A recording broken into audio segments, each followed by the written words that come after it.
Good evening, everyone. Welcome to Tuesday night teaching. To the dismay of some of you, I am not Dr. McCoy. I am yet trying to fill in some very large shoes on this evening. I pray that I won't do her too big of a disservice on this evening. This evening session is going to be very atypical in many ways, in that, one, you all will not get a wealth of knowledge, brilliance, insight, intellect, and all of the other astute adjectives that Dr. McCoy brings with her teaching on Tuesday. However, I'm going to try to keep this fun and exciting for you all on this evening. It's my hope, my wish, my prayer to have a very special guest joining me on this evening. Hint, hint. Many of you that have been tuning in for a while know that one of the things that I try to do before we adjourn, and this is the first time, y'all, in the 8-year history, life of Rejoice and Praise, that we have not adjourned for the summer. Typically, we will adjourn for the summer and right before Memorial Day weekend, and we typically don't reconvene until the end of August, first part of September. However, this year we pressed our way through the summer. I thank God for Dr. McCoy and all that she brings, and the knowledge, her Bible, intellect, and everything that she brings to the table, and she's been feeding us week in, week out. So it warms my heart that she allowed little old me to fill in for her on this evening. As I share with y'all on this Sunday, today, this is our first evening of broadcasting through all of our social media outlets. We're not only doing this live feed on Facebook, we're also doing it simultaneously on YouTube, Periscope, and Twitch. So text your friends that may not have a Facebook account and let them know you don't have an excuse this evening to not join in on us. Just about everybody got a YouTube account. The young folk I know got a Twitch account. Even for you tweeters, I know you all have a Twitch account, not Twitch, a Facebook account. Facebook. I'm mixing my words. See, I told y'all, don't expect the intellect that you will get with Dr. McCoy, but rather a Periscope account, which is the live avenue for Twitter. Good evening, Sister Bridget. Good evening, Sister Julia. Come on. I already made the announcement of having a very special guest. My special guest is about to join me. Claims that she don't have a seat. I got a seat for you right here, front and center. Come on. Now you got me on live. Then put it out there and told everybody that you're going to be joining me live. If y'all, those of you that are tuning in and want my special live guest to join me, just type in your feeds right now. Join Pastor Special Guest. That's all I'm requesting that you type. Hey, listen, y'all. I don't know what y'all came for. Well, yes, I do. Y'all came to sit at the feet of Dr. McCoy to learn, to learn from her wisdom, get her intellect. Come on, let's see right here. Get her intellect. But this evening, as I was saying, what I'm going to be doing today is what I typically do before we convene for the summer, which is simply, this is the session that I usually do before we convene for the summer, which is Ask Pastor. There's no questions that's off limit. Your questions, I'm soliciting your questions. Whatever your questions are on this evening, hurl them at me. I'm going to address any questions that you may have. And I promise y'all, before we get off on this evening, I'm going to give you a nugget that I promise you is going to bless you.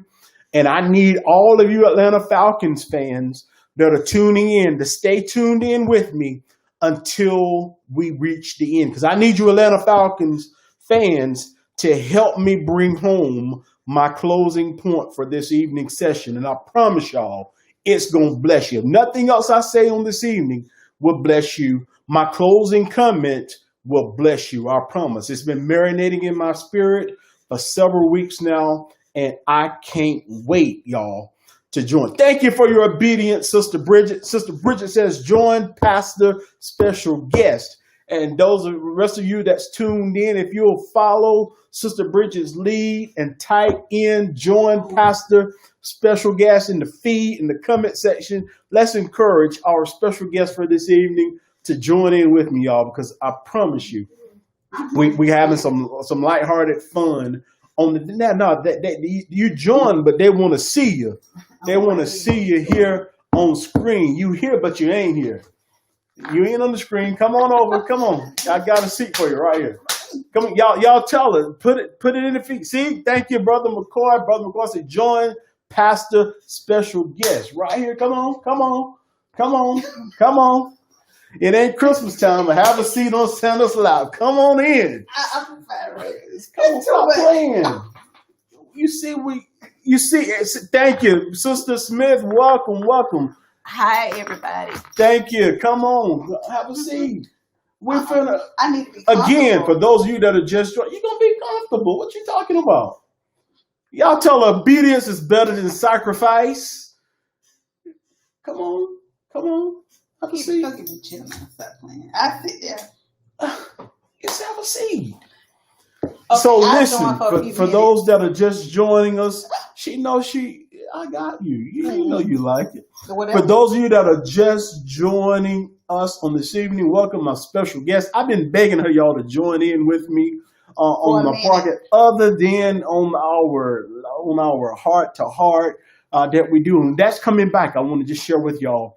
But again, this evening we're going to be having this. This is your chance that I often afford individuals before we close out for the summer. Again, I didn't do it this year. Normally when I do, however, we're doing it on this evening. This is your opportunity to ask whatever questions that you may have. There's no questions that's outbound. I'm going to address whatever questions that you like. So hurl them away, type them in your comments. I'm looking forward to addressing them, answering them.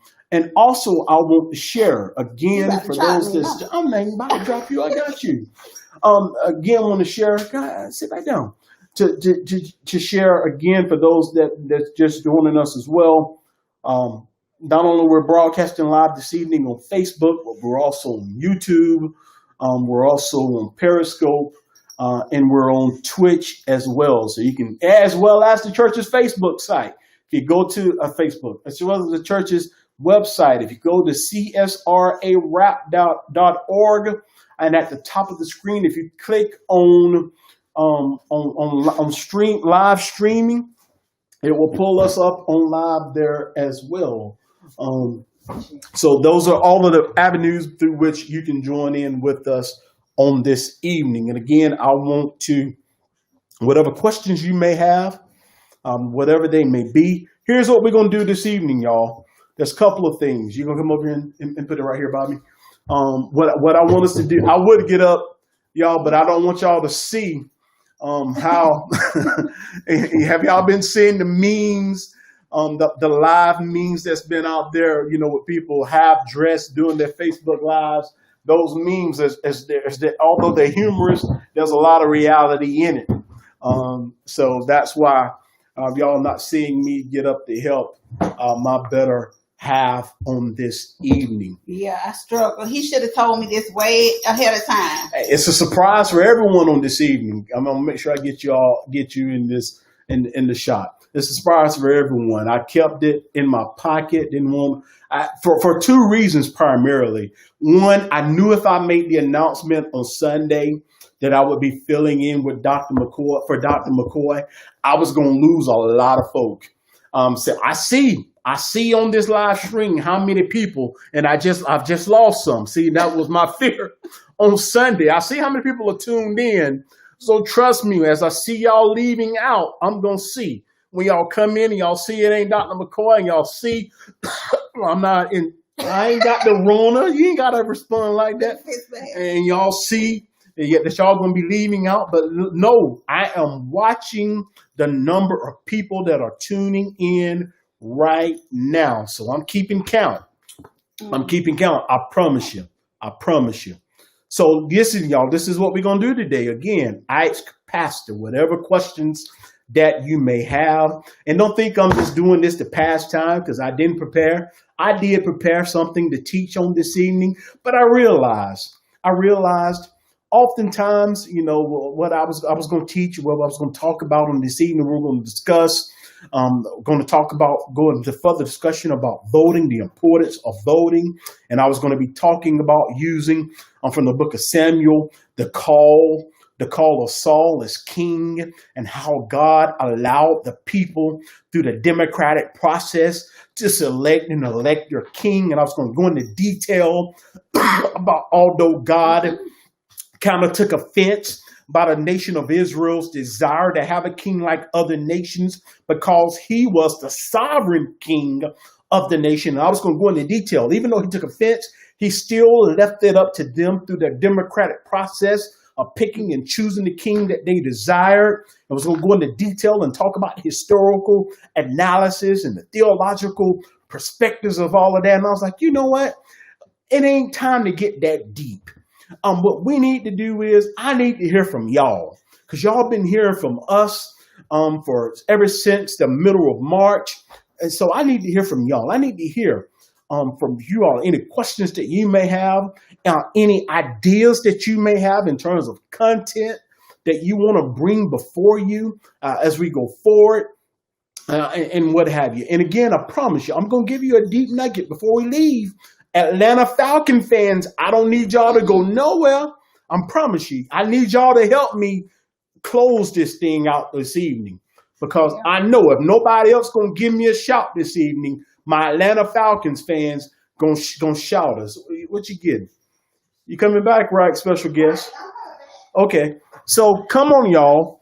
I don't see no questions that's popping up in this feed. And again, that's what we're here for today. We're here today to address your questions, here today to address your comments. And I want to hear from y'all. Thank you, Bridget.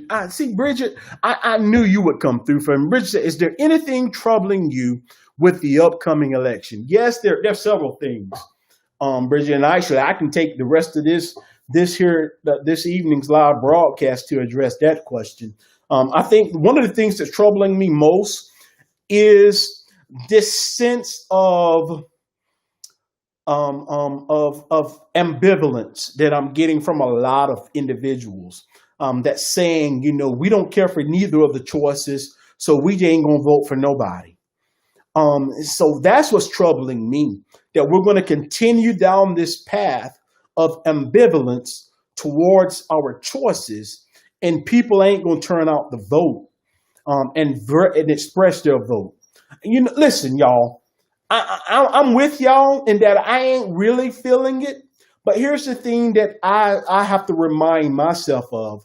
I still have the mantle before me to still cast my vote. And can I be really transparent, y'all? A lot of elections, I feel that way. And what I typically do in those election cycles, even though I'm not necessarily feeling either of the two candidates, I still cast my vote. And I usually do a write-in candidate. I have a good friend of mine that usually during those times, I'll write his name in as my write-in candidate to still be able to cast my vote in this process. So listen, I don't care who you vote for. I really don't. I really don't care who you vote for. The only thing that I'm concerned about is that you show up and that you vote, which is why we're doing our voter drive on election Tuesday, November the 3rd, which is why, again, we're busing, we're transporting people to and from the polls. We're providing refreshments for people at the polls in Jefferson County that's standing in line to wait to cast their votes, because my desire is that we just show up and that we vote. So that's what is I find most troubling in this election, Bridget, is that we still have this great sense of ambivalence out there. And people are still, using that as an excuse to stay home. But we're going to do all that we can to make sure that people get out, turn out and vote. And you feel free to chime in too as we have this conversation, because ask us. I know. I'm just throwing that part in there to you. So I got another. Prepared. But that's special guest supposed to be prepared. Oh, here we go, y'all. So I got another question. Pastor, is it true that come October 1st, streaming live music will be banned from Facebook? I have not heard that. That's brand new news to me. And if it is, we in trouble. Yeah. Which is, I guess, I say we're in trouble, but we're really not in trouble because as I shared on Sunday, we'll be broadcasting on all of our sites, avenues, starting today. So even this Sunday, we'll be back on Periscope. We'll be back on YouTube. We'll be back on Facebook. We'll be back on Twitch. So if it is, God bless Facebook. We're gonna still make it do what we're gonna still make it do what it do. And God's gonna make a way. We're gonna show up. We're gonna worship however we can. But that's news to me. I have not heard that. Thanks for that. I'm gonna look into it now that I have been made aware of it. Brother Thompson, my good friend, it says, I would like to know why the post office cannot have a ramp on the front of post office. That's a good question. That's a very good question, my friend. I will be 40 blue next month, and all of my years of living in that post office being downtown, I have never known it to have a ramp. And I would think, especially with the ADA, the American Disabilities Act, that there would be something that would mandate them to have that. So that's a very good question and something that should be asked of the postmaster as to why there isn't any accessibility for individuals with physical challenges that would prohibit them from going up those steps, because those steps are not only steep, but they also can be pretty slick in inclement weather. So that's a question that we need to pose to the postmaster there to find out why there isn't a ramp there. Because again, I would think even there's no such thing as being grandfathered in for the American with Disabilities Act. There should be there's supposed to be handicap accessibility for all individuals with limitations to prohibit it. And I'm pretty sure they would say they probably got some kind of accommodations in terms of using the back ramp. But that's a question that we're going to make note of, and we're going to get an answer, and we're going to find out. And I promise you, my good friend, and I ain't just saying this because you are my good friend, but I promise to personally have an answer for you by next week to look into it. Well, yes, I am. I'm going to tell the truth, shame the devil, because you are my good friend, Brother Irvin. I'm going to look into it myself to personally be able to let you know the rationale that the postmaster gives me, because I'm going to tell them, make it known to them when I make the inquiry that a friend of mine has issue with it. I ain't going to put your name on it because I know they'll move heaven and earth just to do it once I do provide them your name. But I promise you, I'll have you an answer to your question on next week. Another question says, what should Christians of color know about the founders of the Black Lives Matter organization? That's y'all. Listen, y'all, let me share something with y'all. Let's not get so sidetracked. Let's not let the red herring arguments enter into this discussion to take away the premise of the argument that we're making as a people of color. And I've heard all things such as all lives matter, blue lives matter, and I even saw in the news this morning the incident that happened out in Compton, California, a couple of days ago with the individual that shot the two sheriff deputies in that callous act, without any altercation, without any provocation. They walked up to those two deputies sitting in their patrol vehicle, shot them, both of the deputies at point blank range, female deputy, male deputy. Female deputy who's a mother of at least one, if I'm not mistaken, maybe even two children, and her motherly instincts. She was shot and sustained significant injuries in her mouth area, facial area, had to have her jaws wired shut. But even through that, she was able to radio in for help for her younger partner, which was in his early 20s. Her motherly instincts, a lot of people are saying, kicked in, and she was able to attend to him and care for him, call and radio in. And they've now, had some individuals contributing towards the reward for information for that individuals, bring that individual to justice for that act of callousness. And the sheriff of that department, he seized that opportunity to issue a challenge to LeBron James and tell him, I challenge you to match the reward money that has been brought up. Matter of fact, you should double the reward money, because he's trying to call out LeBron James because of his comments, his public statements and outcry for justice of people of color, and saying that just as you're using your voice, you're using your mantle to argue against the injustices brought upon people due to violence that's predicated upon them by law enforcement. You should use that same energy and have that same energy and effort when acts like these happen against law enforcement. And y'all, my prayer is, and I'm answering your question in a long rhetorical response. But my prayer is that LeBron don't fall for that red herring. Don't let us not get so carried away, with the looking at the original platform of this movement. What we need to maintain focus on is the platform and the voice and what this movement is saying today, which is, yes, we understand that all lives matter. Yes, we understand that blue lives matter. But what we need other people to do is recognize the fact that Black lives matter. You say all lives matter, but treat us as a people, as Black people, as if our lives do matter. And so let's not get so sidetracked on, the original intent and purpose of the founding of that organization, but rather let's focus on what we're trying to say, what our concerted voices are saying even today. Because people will throw out that other stuff to distract us from what we're saying.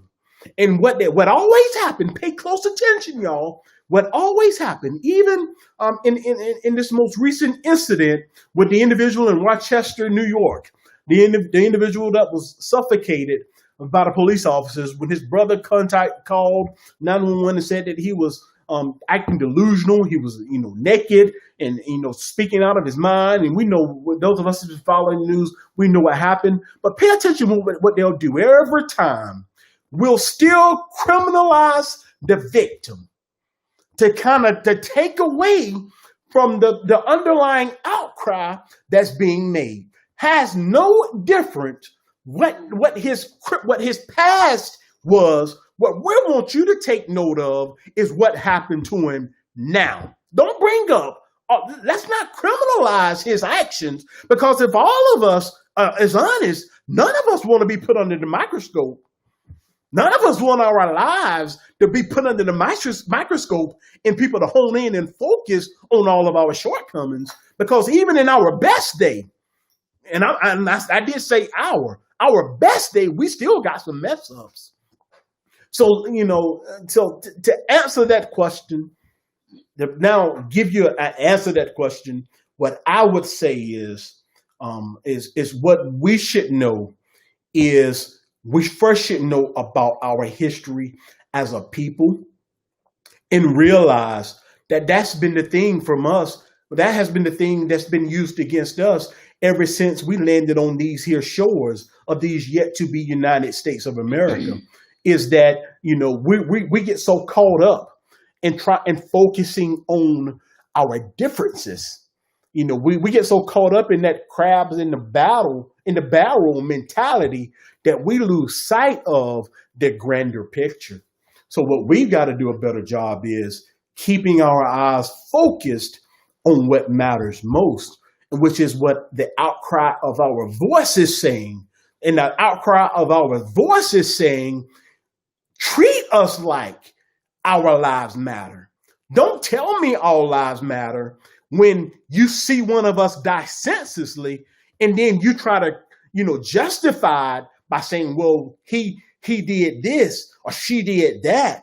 And, what would have, what could have, that ain't the point. What is the point was when the focus when the incident happened.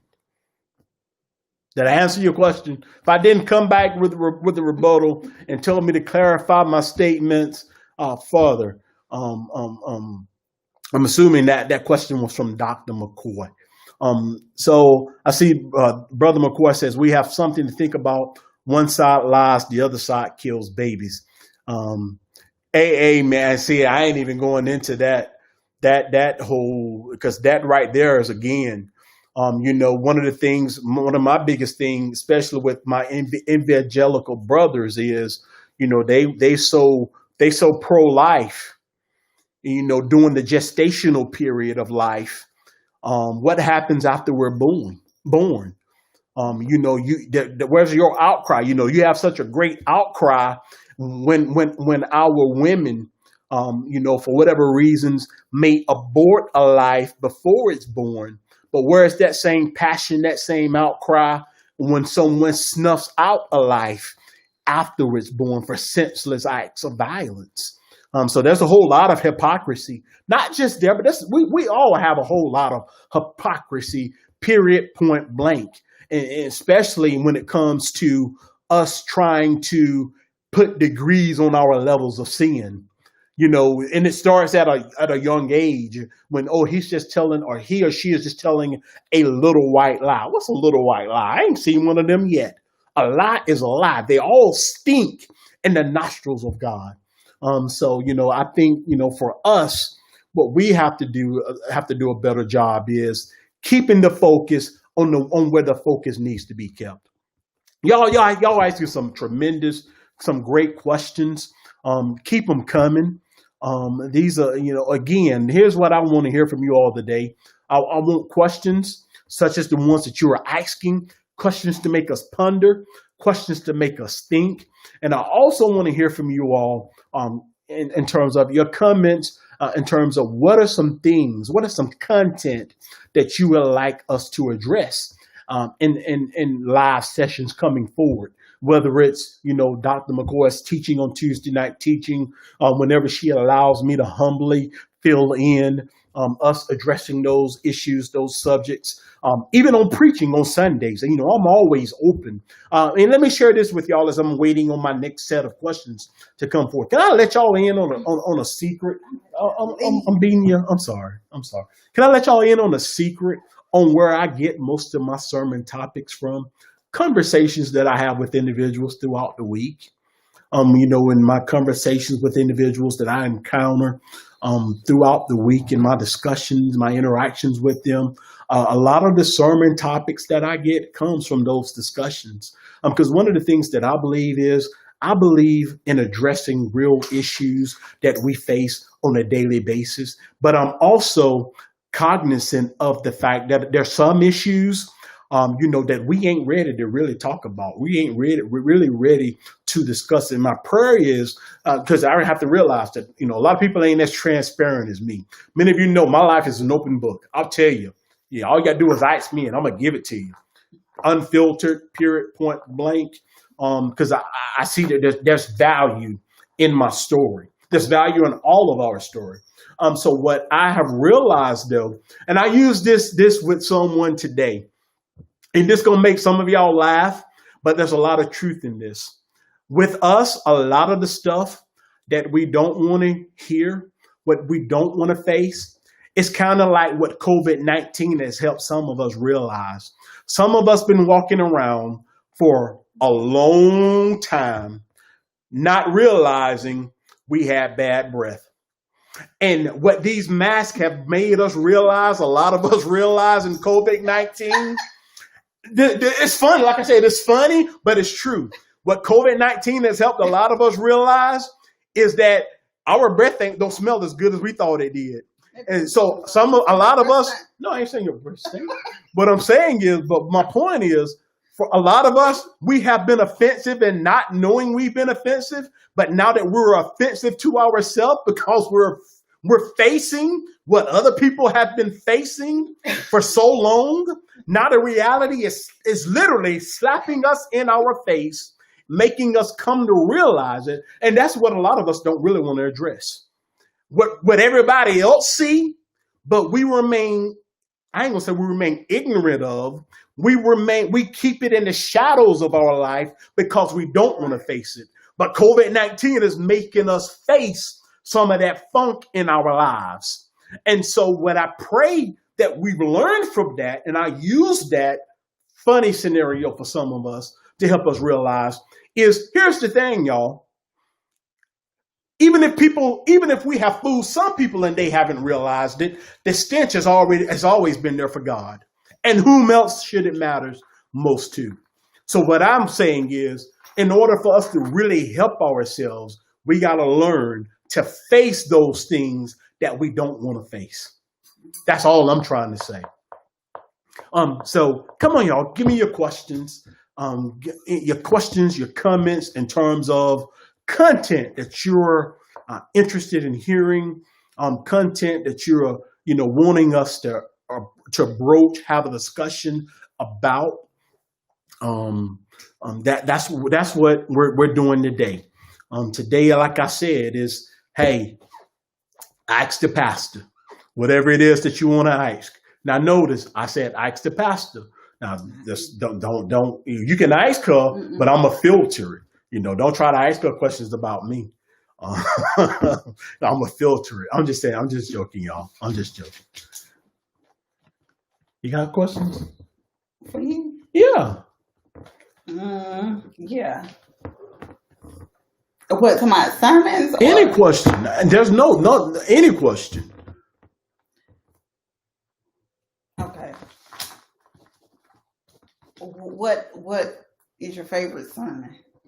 My favorite sermon, and I just shared this. I think last week with somebody. Last week or the week before last. I can't remember who it was. It was with a member I know. I share with them, and I always share this to people. Usually, when someone is late for something, and they say, "Well, Pastor, I'm sorry, I'm late," or they say something, I say, my favorite sermon. This is always my response to them.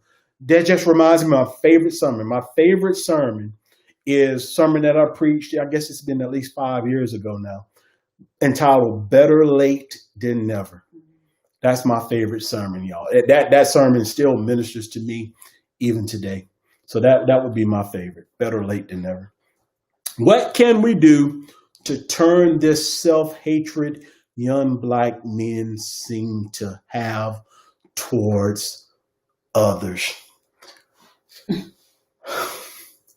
It's funny, y'all. I'm going to say it's funny. It is divine how God is orchestrating these questions. Because he's orchestrating questions that I just recently had conversations with individuals about. Yesterday evening, I just had a conversation with a young man who just recently lost his mother. And he's really having a tough time dealing with her loss. And he was sharing with me on yesterday how he's been lashing out on others. And what I told him is what we have to be careful of and what we have to be mindful of oftentimes is, especially with our emotions tend to mask themselves as other emotions. And what I've shared with him was, he was telling me about at the funeral how he lashed out on his father. Because his mother and father had been estranged and they had a tumultuous relationship and whatever, all of that. And he was sharing with me how at his mother's funeral, he lashed out against his father because he was pissed off, his words to me, that his father showed up and he didn't think he should have been there. And I told him, I say, what you have to be careful to do is although you may have identified your emotion as anger, hurt has an awesome way of masquerading itself oftentimes as anger. So what I see a lot of times with these young men, as you shared, Dr. McCoy, is a lot of these young men, their anger is really hurt. A lot of them have no other way to express their emotions but through anger. And I can't relate to that because I realized that a lot of that hurt comes from the absence of a father figure, the absence of the influence of a male, of a strong male figure in your life. I can't relate to that. I've always had my father in my life. I've always, even today, even though I may not turn to him as much as I may do, I still know he's there. So I think with a lot of our youth, in particular our young males, it's really hurt. They have no other way to express it because again, and this is what I was sharing with him, we're put at a disadvantage as males, in particular black males, because here's what we do. As a little boy, I fall, I hurt myself, I scrape my knee, I get up and I'm crying, whether it's mama or whether it's daddy, whoever, they're telling me, oh, you're a big boy. Big boys don't cry. Don't cry. It's going to be all right. Big boys don't cry. So that's what we're taught at an early age. Big boys don't cry. And as I get older and I'm dealing with stuff, it goes from big boys don't cry to men don't show their emotions. Men don't show their hurt. That's a sign of weakness. You got to be strong. You're a punk if you cry. We say all of that crazy stuff. So what we do is we allow our emotions to foster, to well up in us. Now I don't know how to express hurt. I don't know how. When I'm really truly hurting inside, I don't know how to express it. Because big boys don't cry. Real men don't cry. That's a sign of weakness. I ain't no punk. I don't do that. So we're put at a disadvantage. But look what happens to our girls when when that same thing happens. They fall. Oh, you got a boo-boo. We kiss it. It's going to be all right. We put stuff on it. We put a pretty little Band-Aid on it. We pamper them. We cuddle them. You see the difference? And so for our youth, our male youth, we don't teach them how to show emotions other than anger. Somebody bullying you at school. Hey, you handle that. You don't be no punk. We get permission. Stand up for yourself. We do stuff like that. We say stuff like that, not realizing what we're doing, what we're fostering. So to answer your question, I don't see it as hatred that they're showing towards one another. I see it as them. I see it as their pain being manifested in the only way that they know how to show it. So what we have to do is, begin to address the real issue, address the hurt, and stop being scared of them, because that's what they want. I don't care who it is. At the end of the day, all human beings want love. Period, point blank. So what we got to do is stop being afraid of this generation and start showing this generation how to love, what love is. Anything you want to add? No. Sister Bridget says, how can we help our youth with the crimes on black men and women they see in the media? We got to change the narrative. We got to change the narrative. We criminalize black. We criminalize blackness. That's how we equate it. You look at, we attach the stigma of being, a criminal to color. Look at movies. You're looking at a movie, a cat burglar. What they dressed in? They dressed. You'll never see no cat burglar going up into no building or nothing in all white and pink and red. They ain't dressed in what? All black. So we criminalize. Well, we got to change just the narrative. We got to stop letting them see. We more than, again, I love the media, but it always boggles my mind when crime happens in our community. You always go find Pookie, Shaniqua, and all them to be on the news media talking. I'm just saying what I'm saying. So I think what we got to do is we got to change the narrative. And I think also, even, and I say that those names, and again, I think we say those names in jest even as well. We got to start embracing our culture as well. You know, we got to stop. And you know, and let me share again. Y'all know what you say. You said Junebug. See, she got jokes. My special guest got jokes. You know, I think again, I'm transparent, and I know many of y'all probably have been thinking. Let me go ahead and dispel some of what some of y'all probably have been saying about Pastor. I ain't going through no midlife crisis because I know some of y'all done probably said he didn't go from short haircut to bald head to now he got an afro. As I shared with y'all a million times in this format, I'm intentional in everything that I do. And so let me give you history. Let me give you history about the fro, my new dude. The point of me doing this is, all of my professional career, I have been, trying to dress and play the part of professional. Who determines what that looks like? So I'm changing that narrative. Why can't I embrace my culture and still be professional? Still be the same right? Because, for far too long, I've heard people say, in looking at us, young men of color with dreads or with afros or, with locks or whatever, saying thugs. I'm changing, and this is my part in changing the narrative. So you've known me for however long that you've known me. So now you can't equate me with being that because I've switched to this. So what I'm saying is we have to embrace our culture even more as well. And again, I've shared this before. For years, I hated my name. I was ashamed of my name for years because people used to make fun of me and whatever. I embrace my name now. For a lot of reasons. One, I've realized as I've gotten older, because of the character that my father, because of my father's character and the esteem that people see him in.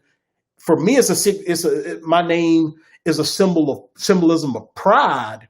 When I tell people my name and they say, "Oh, you're right, son," and I hear them say, favorable things about him, so that I know not only do I embrace it because of that now, but I also embrace it because it's who I am.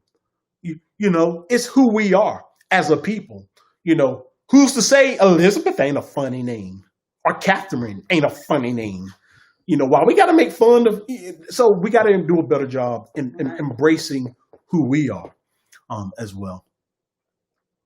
Did I answer your question, Bridget?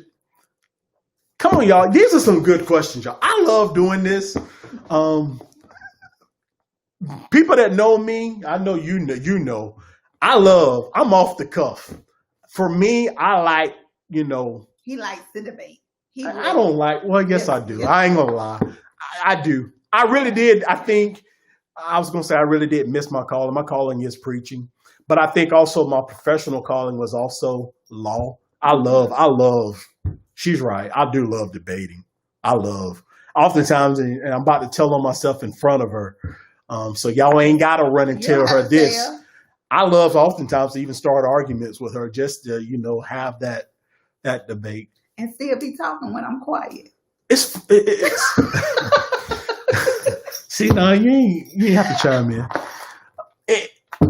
But to the piggyback off of what Bridget said about the black men and women, how to change, I think as well as it start from when, like he said though, within the household. Because I like, for instance, with our daughter, she was social media. She's like social media, but she don't care how she look. Nothing influences her. She know who she is. And she'll have days when she's girly mom. She'll have days when she want to be a tomboy, go and throw on dad's shirt and a hat. I think all of that plays an important part within our community, letting the kids know, look, this is who you are. You don't have to follow the crowd, be a leader. So I think that's really what it starts within the household. Is so many parents want to be kids' friends and don't give them the truth. But yeah, at the same time, you got to be a parent that accepts the truth from the child, which it's hard for me to do at times, but I'm learning to do as well. So that's what I have to say about on that point as well. And then, of course, too, is being women within the community, just being examples of a positive lady or whatever. It's a lot of reasons too why I still may throw the wig every now and then, but I went natural as well. Because I deal with a lot of youth as well that have image issues, and so to relate to them, to show them, okay, you can still rock your natural hair and whatever and go forward. So that was one of the reasons why too. I kind of, don't get me wrong, I still wear my wigs because I like to be different, but I still want to relate to our youth, especially like the males, of course, have problems within the community, but it's a lot of girls, like Bridget was saying, they look at the images of the women within social media, and so that's pretty much what I got to say about that. Social media does play a huge part, but again, as parents, as neighbors, as I'm an aunt as well. So just being that role model, that positive role model figure in their individual life, I think makes a great impact on them becoming into whoever they are, not following the crowd. That's an awesome point. So, okay, she said the same thing pretty much, Miss Dr. McCoy. Yeah. She echoed. She says it is good to teach our grandchildren to be trailblazers and not follow the culture or counterculture. Again, as much grief as we give this generation, they're changing things, y'all. This is a generation. Our generation, I think, was the last generation to take that. We ask our parents a question and they say, because I said so, and we leave it at that. This generation don't leave it at that. This generation, I don't care because you said so, but I want to know why. The greatest debates that I've had with my daughter is over that. I'm still from that generation of because I said so, but she is like, I know you said so, but why the hell did you say so? That ain't gonna work for me. You got to tell me why you say so. Right. So they ain't gonna, and I look at even on a local level. I've had discussions with individuals when we had the big uproar over the slave market, and I heard a lot of people, my generation and older, saying, why is that a big deal now? It's been there for all of these years, and it ain't changed nothing, and we've moved past that, we moved beyond that, and I share with them, this generation ain't letting it go until it moves, and we see what happened from the fruits of their labor. They don't care. They demand change, they demand action, and they're not going to rest until it occurs. I think a couple of years ago when I was saying we're doomed, having to rely on this generation, I think we're in good hands. This generation is taking us to a whole nother level. I really see the return of real, true activism returning with this generation. I sit back in the cut. I'm a listener. I'm an observer. I don't say much. I listen. But even, sitting around the house and hearing my daughter talk, especially in terms of politics, hearing what she has to say and her generation, what they're saying, the level of activism with them and them not even being as conscious as we are with, real protest. I'm amazed by their level of determination for change. And once they put their mind that, damn it, we expect change and we ain't gonna rest until we get change, it happens. So I think that speaks a lot in terms of them. So we discount them a lot, but we can learn a lot from them as well. Hey y'all, we got 10 good minutes and I need at least 5 good minutes for my closing point. Atlanta Falcons fans, hey, if you're a Falcons fans, type it in the comments. Just type Dirty Bird. Let me know that I got me some Falcons fans to help me close out this evening session. And like I said, I'm gonna give you a shout before we leave, but I need the Falcons fans to help me. Bridges also says, as parents, we must also be good listeners and nurture the spirit of our youth. They are driving change. They are. They are truly. They really are driving change. They're doing a lot. Here's how I look at it. I view the boomers. Boomers, they've done their part. They now just want to enjoy their days. Period, point blank. That's boomers. Boomers like, hey, we worked, we put in the effort, we made waves, we paved the way for people like you Gen Xers to experience the success that you are experiencing, and it's because of our labor. That's boomers. Boomers like, hey, we paved the way. We laid the foundation. Y'all now have the affordability of living in suburbs based on the work that we did. So just let us enjoy the fruits of our rewards and of our labor. I ain't heard from my mom all day, and now she gonna type yes. You've been quiet. She said, now I got my amen corner. So she my amen corner on that. So that's what the boomers are. Gen Xers, us, we happy to just be able to be in the suburbs. Yes. We happy. We cool. We copacetic.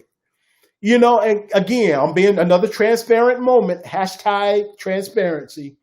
One of my biggest reservations, and I can't believe I'm saying this with her sitting here, because many of you know by now, we moving back to the country soon, y'all. And if you didn't know, surprise, we moving back to the country.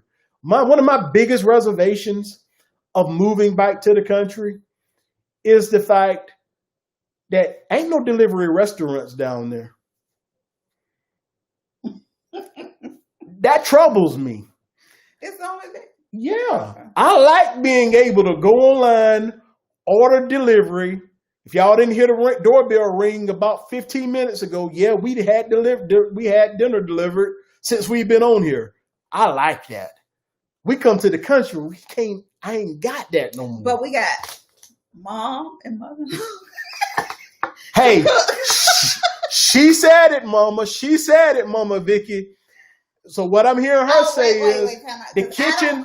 I don't cook. Well, I'm about to plug you in too. The kitchen. Cook. Hey, our kitchen is your kitchen. You can feel free to come over and cook when we do make the transition. That's what she said.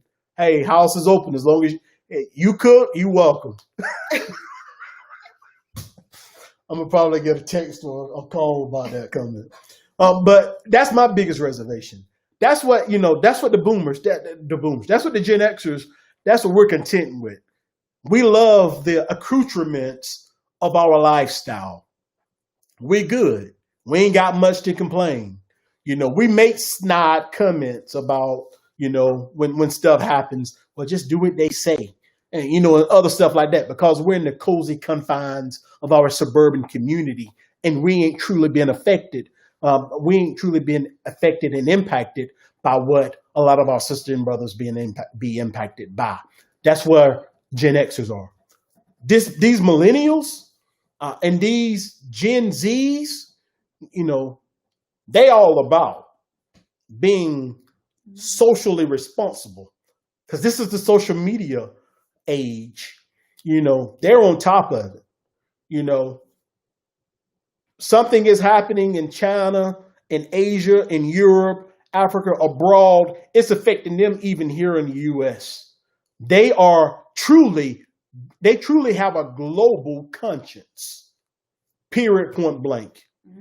My daughter don't know what it means to struggle. A struggle for her is not having enough money in her account to have DoorDash come 2 or 3 times a day like they normally do. That's struggle for her. But yet, when she sees injustice happen, she acts like it happens to one of her friends. It boils her blood knowing that it happened to someone, even though she's not she doesn't have a relationship with them, she still is impacted by it. That's this generation. So that's where we are in terms of them being true change agents. This generation, y'all, I ain't seen nothing like it. I really haven't. This generation gives me a sense of really how things were doing this. So, and I know some of y'all probably gonna like, how can he compare it? But for me, this is the only comparison I can have.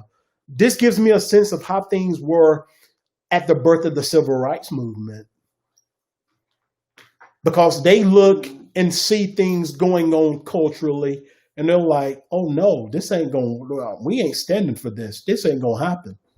And they're gonna speak up. They're gonna speak out. Me, I ain't really moved. I ain't really impacted. I ain't really affected until it affect me or someone that's close enough to me for me to feel the same breath of it. That makes sense. So I see Sister Bridget, Sister Bridget, Brother Irvin are my two Dirty Bird fans. So I got two Dirty Birds. So I got you two. That's all I need. I know I got some more, but I know y'all just took an L Sunday, and some of y'all shamed to say that y'all Dirty Birds. I understand that. That's cool. That's copacetic. So here's my closing points for this evening. True, Karen. It is personal for them. And yes, thank you for reminding me, Dr. McCoy. Before I bring home the last point, let me share these announcements. Tomorrow morning, 6:30, prayer call. I know it's early. I know some of you don't go to bed delayed, but will you please try to make the sacrifice? I promise you. This ain't something we're just doing to have fun doing. This is something that we're serious about, because I truly believe, and I only believe it because the word says it. The word says the effectual fervent prayers of the righteous availeth much. So as long as the word says that, and I'm going to stand on what the word says, we're going to do it. Like I said when we started out, if there's only two of us on the call, then we're going to continue to do it 6:30. That's my resolve as pastor. That's something we're going to do. We're going to have a weekly prayer call, because I truly believe yokes will be broken. Strongholds will be broken. So, a lot of the things that we've been hoping, we've been praying, and we've been hoping and we've been talking about praying for. The reason a lot of us ain't realized it is because, we talk about it, but we ain't really petition the Lord about it. It's just like, we can talk about doing stuff all day long, but when we start seeking the Lord's face in it and show him that, Lord, well, I'm serious about this thing, then that's when we're really going to start to believe it. So join us, if you will. Make the sacrifice. I know it's early. We could have done it at a convenient time for anyone, but come on, how many of y'all can be honest with me in this here live feed? How many of you appreciate anything that has come to you convenient? None of us. Everything that has come convenient, we didn't appreciate it. You know why I appreciate her so much? I had to put in work. I had to put in work. She didn't just fall head over heels for these good looks when she saw me. I had to put in work, and it made me appreciate it. And that's why we don't have those calls, because he be going overboard. I'm just saying. I have to put it in terms of what I can relate to. So let's make that sacrifice. Let's get up early. Let's do it. That's tomorrow, 6:30. We'll be off. We ain't gonna hold you on all morning. We realize you got stuff to do. We just want to talk to the Lord. Let him know, Lord, this is what we want you to do. This is what we're expecting. This is what we desire. And Lord, if not my will be done, Lord, but your will. That's my plug for weekly prayer call. So join us for that, if you will. Sunday, y'all, listen, let me tell you. I'm struggling with this Sunday's sermon, which tells me God's going to bless. Whenever I struggle, he really shows up. Because when I struggle, that's when he's, decreasing me so that his word can be increased. Join us Sunday at 10. We're back on all of these mediums, Twitch, Facebook, Periscope, YouTube Live, as well as if you don't have none of those, go to csrarap.org and you can watch us there live broadcast as well. And then in closing, Atlanta Falcon fans, I thank y'all for sticking in, the two of you, all two of y'all. This is what I want to share with y'all. Said this on several occasions. Many of us started out in 2020 talking about 2020 is the year of clear vision, perfect vision. We had these grandiose ideas of what the blessings, God's going to be manifesting dreams, expectations, visions going to be made clear in this season. That's what we preached at Watch Night on New Year's Eve services. That's what we preached the first Sunday services. That was a lot of our themes for the year. And then late February, early March hit, we came to a screeching halt.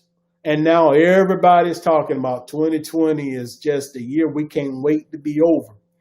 But here's what I need you Atlanta Falcons fans to help me close out this evening service with. Because you Atlanta Falcons fans y'all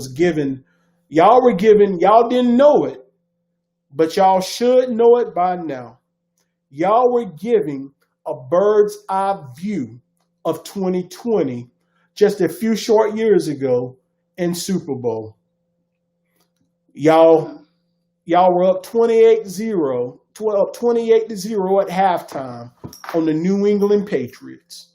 In halftime, a lot of y'all were already talking about how grand the parade was going to be, what y'all were going to do to celebrate. Many of y'all had already started celebrating the victory at halftime. But what y'all didn't know God was positioning y'all for was for 2020. He was positioning y'all to realize how it is to be in the opposite seat. Y'all knew what it meant for heartbrokenness. But what y'all didn't know God was positioning y'all for this year, and what y'all's testimony should be to those individuals who have abandoned their dreams and their hopes and aspirations of 2020, is to remind them, regardless of what the first half looked like. Come on, Atlanta Falcons fans. Y'all type in that comment. Preach, preacher. Because I'm about to start preaching on y'all right before we close this thing out. I'm 3 minutes over, but you give me 2 more minutes, and I promise you, I'm going to have you shouting before we close out on this evening. So what y'all need to be doing, y'all's testimony should be, although the first half looked bleak, how many of y'all know we're in the third quarter? Do your math. Amen. September is the end of the third quarter of the year. And y'all know what happened in the third quarter of y'all's game. What y'all thought was the end of the game going into halftime. Third quarter, y'all realized it was a new game. Right. So what y'all need to do is take on that same position and attitude of a Patriot fan now and realize that although, the first half is over, ain't nothing we can do. COVID-19 had us quarantined. It had us shut up and shut in and all of that stuff. But now at the end of the third quarter, as I'm getting ready to go into my fourth quarter, I'm bringing this thing on home. And God, although I may have had thoughts of abandonment, although I may have thoughts of throwing in the towel, although I may have thoughts of waving the white flag at the end of the first half, Lord, I thank God that you left me in the game for the second half. Because how many of y'all know that even though you lost some stuff, even though you struggled, even though you suffered, even though you still may be losing stuff and suffering, how many of you know that come fourth quarter, as long as he keep you in this game, you can finish it better than you started. That's all I'm trying to tell somebody. Stop walking around talking about 20. You'll be glad when 2020 gone. You take back on that same mentality you had when you welcomed it in. So when it goes out, you can say, if it had not been for the Lord who was on my side, who didn't allow me to go through some stuff, didn't allow me to lose some stuff, and some people. Come here, y'all. He allowed me to cancel some connections. He allowed me hey, he even allowed me to lose a job. But guess what? Even though I lost that job, he gave me a career. That's all I just want to remind y'all of them before we close out. And thank you, Atlanta Falcons fans, for staying around so y'all can help me remind folk that you know how it feels being in the driver's seat for a little while, but God can turn that thing around as quick as, just like he had you for planning your victory, and he ended up bringing you about to see your defeat. Now he got that thing reversed. He had you seeing your defeat, but now he's reminding you, you didn't been through this before. You may have been on the losing side before, but this time you're going to be the winner. Because the race ain't given to the swift, but it's given to those who will endure to the end. That's all I had to say. I'll share with y'all on today. That's all I had to say. So y'all listen here. I got to stop now because if I keep on, Dr. McCoy ain't going to let me come back on in no more. Because she's going to say, Pastor, you be going overtime. So listen, it's 8:06. Thank y'all for tuning in. Thank you for your questions. Thank you for your comments. And again, if there's anything that you want you have a desire for us to bring forward to you, just send us an email, info@csrarap.org, and just let us know. Pastor, I really wish y'all would talk about, do some teaching on this subject, and let us know. And we'll do our best because we want to bring content that's going to be meaningful and purposeful for each one of you. That's what holistic ministry is, y'all.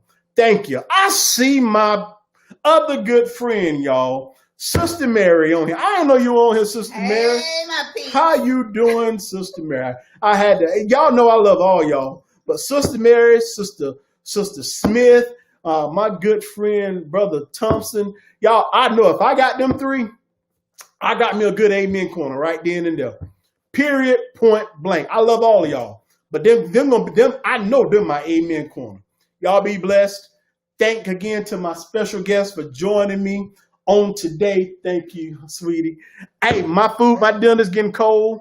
It's been my pleasure. Thank you, Dr. McCoy, for entrusting me not to mess up. I pray that I haven't degraded that sacred desk of yours that you sit behind every Tuesday.